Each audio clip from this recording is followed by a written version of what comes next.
but it's also rather subjective. Friendship means very different things to different people.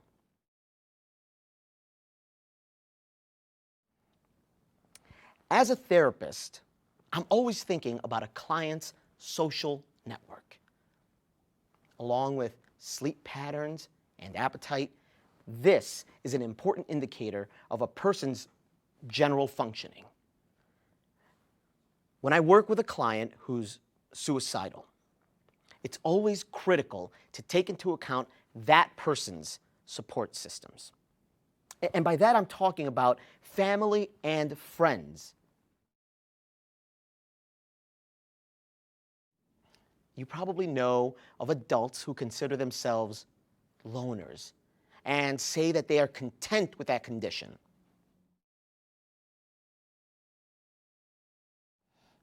There can be a lot of pain involved with friendship. It's a risky business. When we make friends, or try to make them, we become vulnerable to rejection. Each of us probably has a painful childhood memory of being cast aside by one friend in favor of another.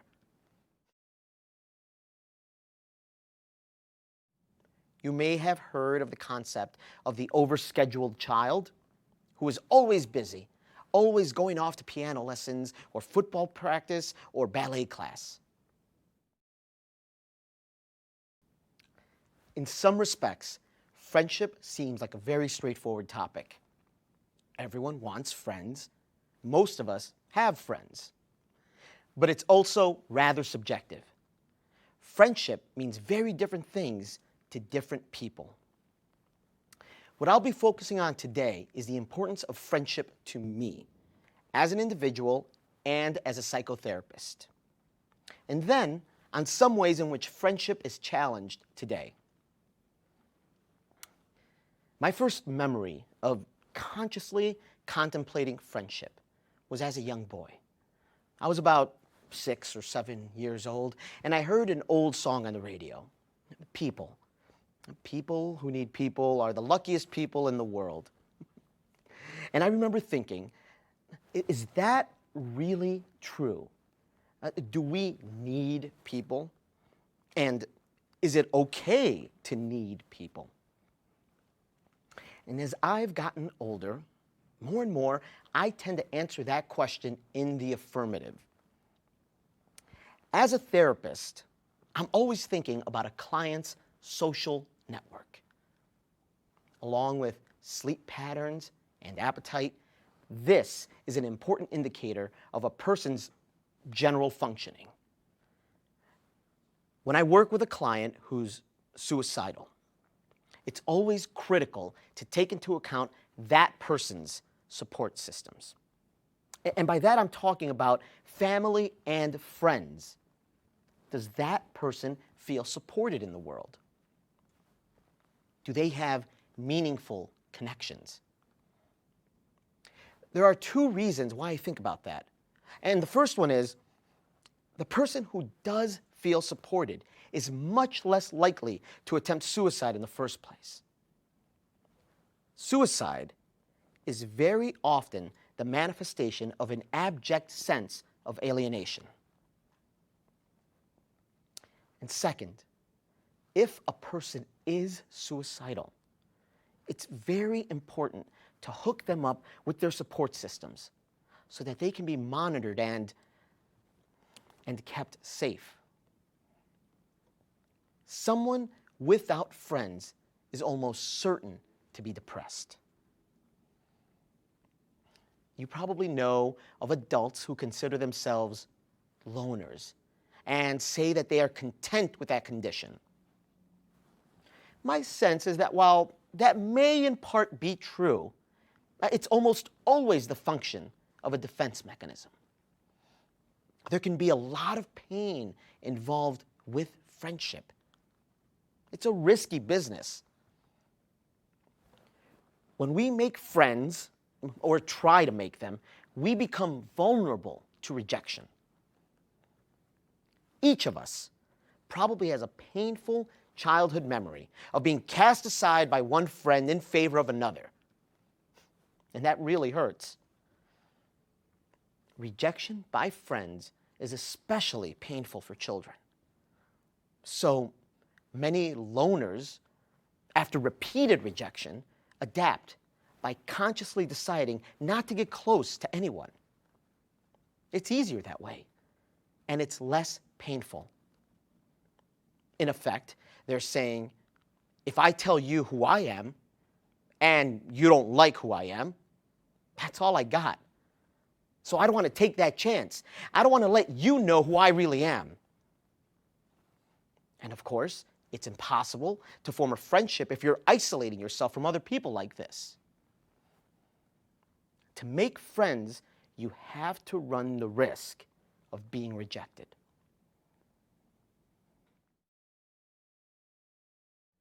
I want to talk about some of the challenges to friendship that I see in modern life today. One has its roots in childhood, which of course is when we learn how to make friends. There has been a lot of study recently of how contemporary life affects children.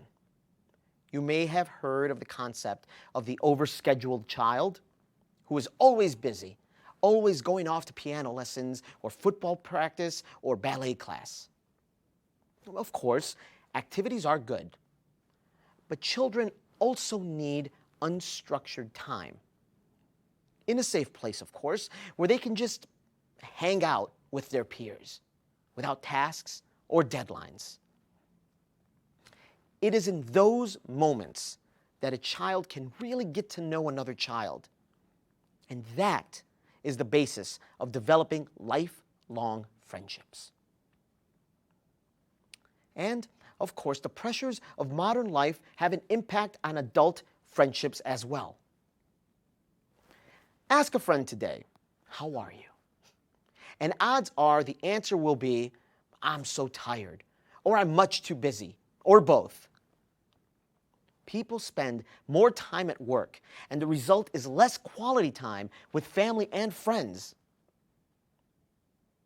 We may say that friendship is the most important thing in life, but that doesn't prevent us from moving across the country to take a better job if we have the opportunity. Now, this brings me to another aspect of modern life that may influence friendships, and one that I find extremely interesting and at the same time worrisome. And that has to do with the impact that social networking has had on the way in which people conduct their friendships. Facebook, instant messaging, texting, Twitter. These forms of communication are replacing to a great extent the kind of contact that friendships used to rely on. Face-to-face interaction. Go to any cafe or public place, and it seems like almost everyone is wired. They're using some kind of electronic means of communication, even if they are sitting with a group of friends. I mentioned earlier how mobility, for example, moving across the country for a new job, how that presents a huge challenge if we're trying to maintain a friendship. And in the past, it would probably have spelled the end of the friendship. Well, clearly, Facebook, Skype, instant messaging, all of these tools make it possible now to maintain long-distance relationships. You may have people yourself that you stay in close touch with using one of these tools. But let's look again at these people texting in a cafe. We call this social connectivity. And it's true that you can connect instantly with someone thousands of miles away. But it is not clear what the quality of that connection is, whether it can truly be called an intimate friendship.